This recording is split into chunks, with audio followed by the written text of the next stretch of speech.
What's up, y'all? This is your boy Eddie Jackson. Welcome back to the Drop That Podcast. This episode is brought to you by Layback TV, over 10,000 channels, movies on demand, every sports channel, all the languages you already know.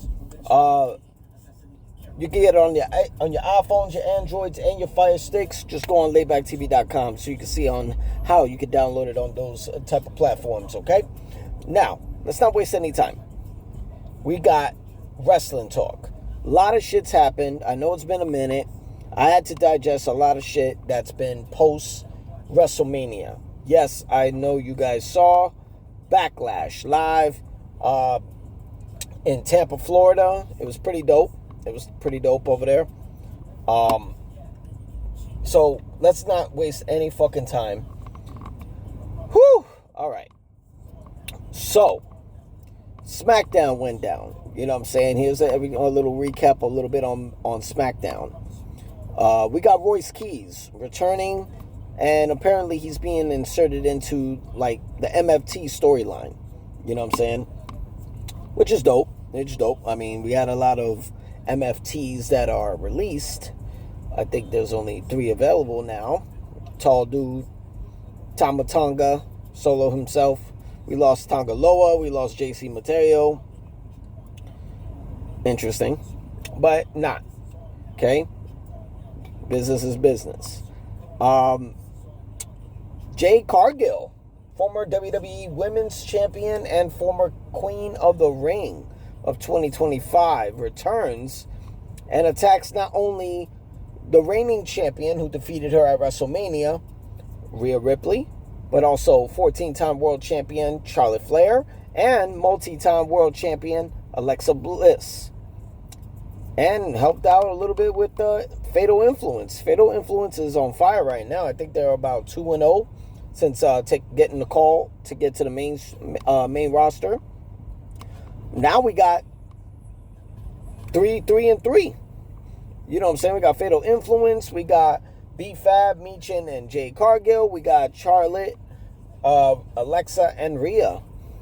Why not get a little triple 9 women tag team match or some shit? I don't fucking know. It's gonna be interesting. What else we got? Oh, Gunther. Apparently his target is the undisputed WWE champion Cody Rhodes. And it seemed like it just been official. The favor from Paul Heyman ever since Gunther took that favor for Paul Heyman to take on Seth Rollins at WrestleMania and beat him. The favor is to negotiate a undisputed WWE championship with Cody Rhodes, and he's done that. Apparently, he won it in Clash in Italy. That's interesting. The last time Gunther and Cody got in the ring, that was the Crown Jewel inaugural championship. They were both. It's when both world champions. By the time Clash of Crown Jewel begins, whoever's the reigning world champions on both brands face each other for the Crown Jewel title. That was that year. Liv Morgan won for the women, beating Nia Jax, and the men, and Cody beat Gunther to win it for the men. Cody went back-to-back years, technically, trying to go for the Crown Jewel Championship. Second year was won by Seth Rollins, but suffered an injury in the process of it. But moving on. But yeah, that was on SmackDown. On Raw, it was supposed to be an acknowledgement, right? But you know what? Let's not do that. Let's go in order, okay? So Backlash was 5 matches this year, okay? Since they started with ESPN, after leaving Peacock for PLEs, all PLEs, excluding WrestleMania, have been 4 matches. I'm talking WrestlePalooza, I'm talking Crown Jewel, I'm talking the Survivor Series, I'm talking the Royal Rumble, I'm talking Elimination Chamber. For the first time, they figured out a little timing where they can add a 5th match. I think PLEs, for the subject of SummerSlam and WrestleMania that are, double nights, I think it should be at least 5 or 6 matches if they got the storylines to back them up. Okay, so then let's go on to it. Seth freaking Rollins took on Braun Breaker, the returning Braun Breaker. Both men last few months have been injured, and now they finally got the revenge against each other. Remember last year, Braun Breaker attacked after Crown Jewel, the night after Crown Jewel, attacked Seth Rollins, who was the initial leader of the Division, with a spear, put him on a shelf. World title has been vacated. Okay, that was pretty much what Braun did, and even cost him the match at WrestleMania against Gunther, and gave him like the highlight of the night with a big fucking 40-50 yard spear. I rated that match, and the winner was Braun Breaker. It was actually a dope match. 4.5 I gave it. If that move that when you go to the ropes, where it looked like it was going to be a clothesline by Braun Breaker, but ends up being like held by Seth, so Seth could wrap around, hit a like a somersault around Braun Breaker. It looked like that's what he was trying to do to get in position for a pedigree. That move didn't happen. I just didn't like. I think the finish was a little generic. You know, just like I didn't like the finish of Roman and CM Punk. You know what I mean? It should be a spear out of nowhere. It shouldn't be all right, I'm gonna give you a fucking super spear now. Rope spear. I don't like that shit. So I rated it a 4.5. But a shout out to them. That was a dope ass match. Trick Williams defended the U.S. Championship against former champion Sami Zayn. Former two-time U.S. champion Sami Zayn. And I rated that match a 4. It's an interesting story between Trick and Sami. You know, excluding Little Yachty, I don't understand why the fuck he's even in it. I'm just not really a fan of the matches. I mean, the match at WrestleMania was just as worse. You know, and how they come off, Sami's supposed to be the baby face while Trick is the heel, but that's not how the crowd is recepting it. Trick is money. Trick is red hot. You know what I'm saying? You know, as far as his popularity in the ring, as far as on the microphone and so forth. He's got an aura that it can't be denied.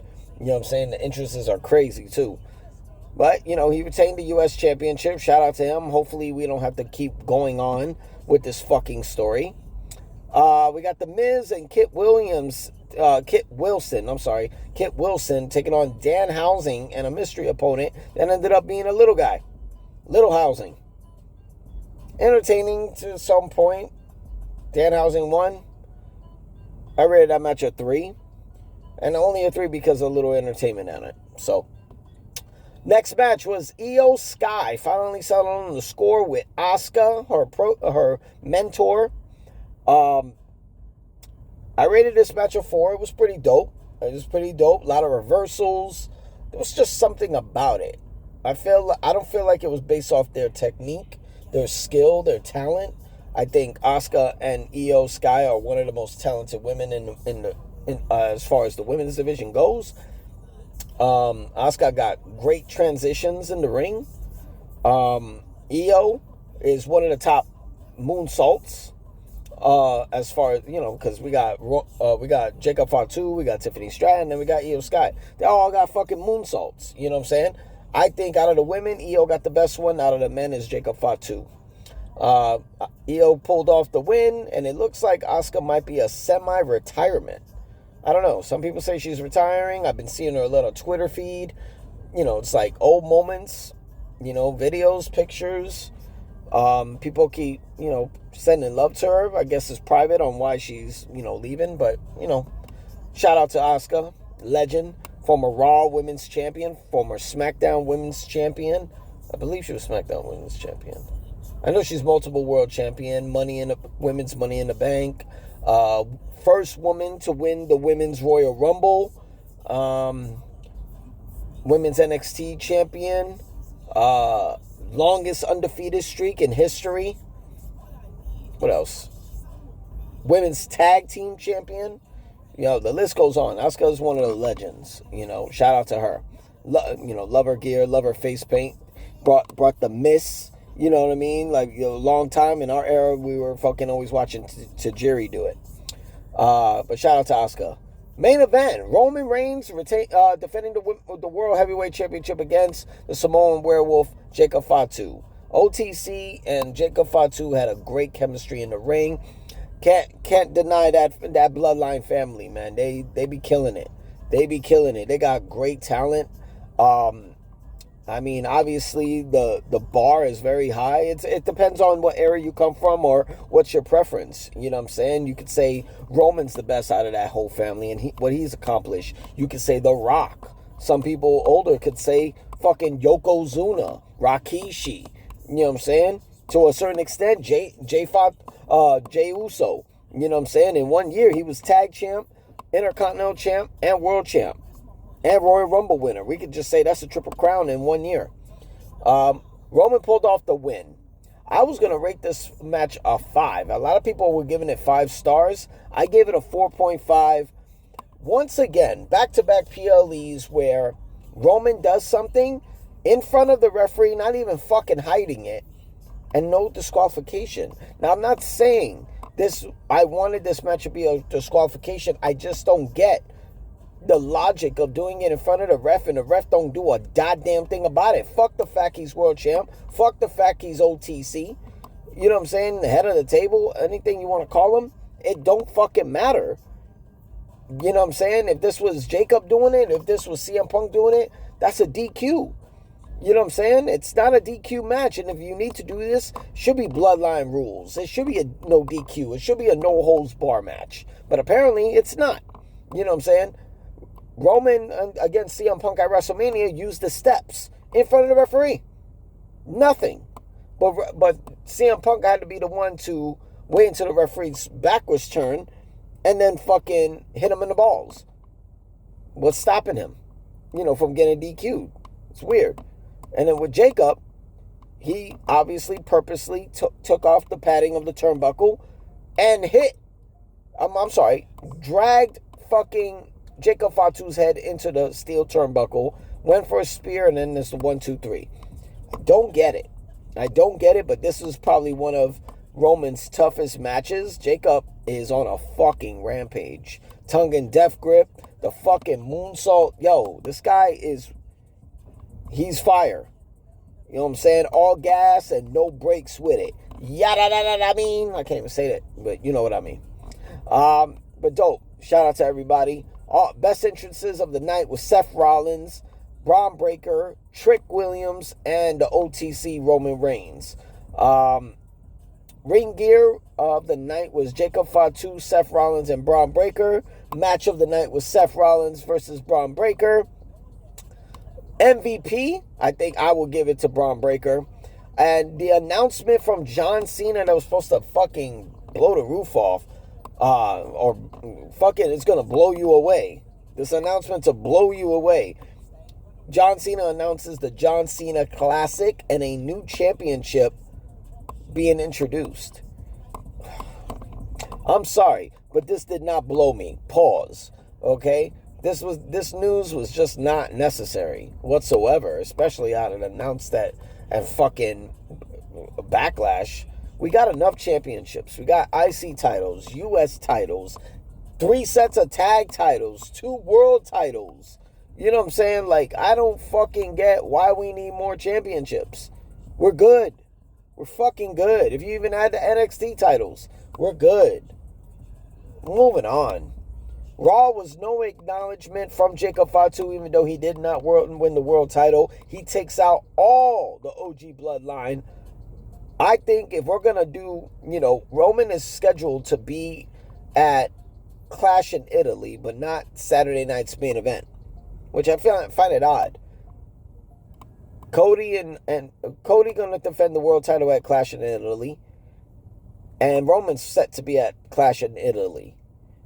But no, I don't know what's going to be the main event and Saturday night's main event, but I guess we got time to see. I wouldn't be surprised if they do a fucking 3-on-1 handicap match. Roman and the Usos taking on Jacob, or even Jacob taking on both the Usos. That'd be crazy. You know what I'm saying? I'm just saying. Io Sky beats Sol Ruka. Sol Ruka is probably, out of all the fucking superstars that got called up to the main roster, like Ricky Saints, like All Ego Ethan Page, who's a bona fide star, but he's got to find his way, because in NXT he was killing it. I would say Sol Ruka has been the most noise. You know, I was there on Raw after WrestleMania in Vegas at the T-Mobile Arena when Sol Ruka was announced. Took on Liv Morgan, nearly beat her. You know, got the Soul Snatcher out of her. I mean, that Hawaiian fucking bombshell, yo, she's on it, but that's already a loss to Io and a loss to Liv. That's 0-2 since she's got called up. I don't see why are we doing shit the way AEW does. It's kind of weird. I hope, I mean, it seems like she's going to get inserted into a match with Becky Lynch for the Intercontinental title. I don't think the answer is to put a championship on Sol Ruka. She needs to be built. You know what I mean? It's bad enough she's making bad moves, fucking getting pushed off the fucking podiums, landing on stairs, not stairs, tables, where she cracks her head open, where she needs staples. Like, no. It's taking unnecessary bumps, unnecessary matches. I don't know. It's not working for me. There's fiction between Seth Rollins and the Street Profits, which is weird, because they both got a common enemy, the Vision. Hope that... I don't know what that could mean.